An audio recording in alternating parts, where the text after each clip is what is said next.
Баршаңызға қайырлы күн достар. Бүгін өте тез дайындалатын, дәмі нәзік салат жасайтын боламыз. Видеоны соңына дейін қарап, менің каналыма тіркеліп, қоңырауша белгісін басып қоюды ұмытпаңыз. Ең алдымен бізге піскен тауық еті қажет. Оны майдалап төртбұрыштап тураймыз.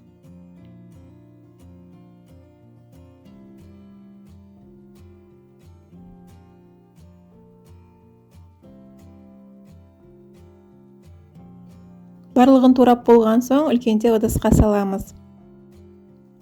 Содан кейін үккіштен өткізілген ірімшікті қосамыз.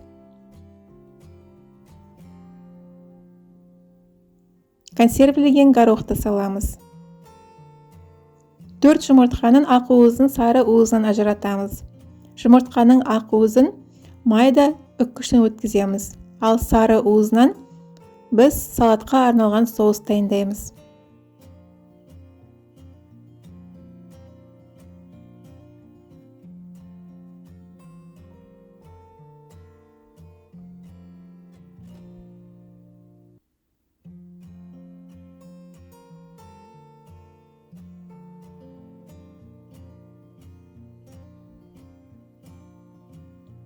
Енді салаттың соусын дайындайық. Ол үшін жұмыртқаның сары уызын майдалап езіп аламыз. Оған 2 ас қасық майонез қосамыз. 2 тісше сарымсақ саламыз. Пресстен өткізіп салған жөн. Дәміне қарай тұз, бұрыш қосып араластырамыз.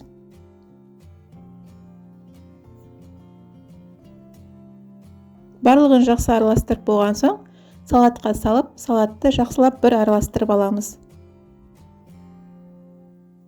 Бұл салатқа сарымсақ өте бір ерекше дәм беріп тұрады. Рецепт бойынша жасап көріңіздер, дәмі нәзік және дайындалу жолы өте тез. Достар, егер видеоны соңына дейін қараған болсаңыздар, лайк басып, пікір қалдырып, менің арнама тіркеліп қоюды ұмытпаңыздар. Менің каналымда плейлист бөлімінде өте көп салаттың түрлері бар, соны да қарап көруге кеңес етемін.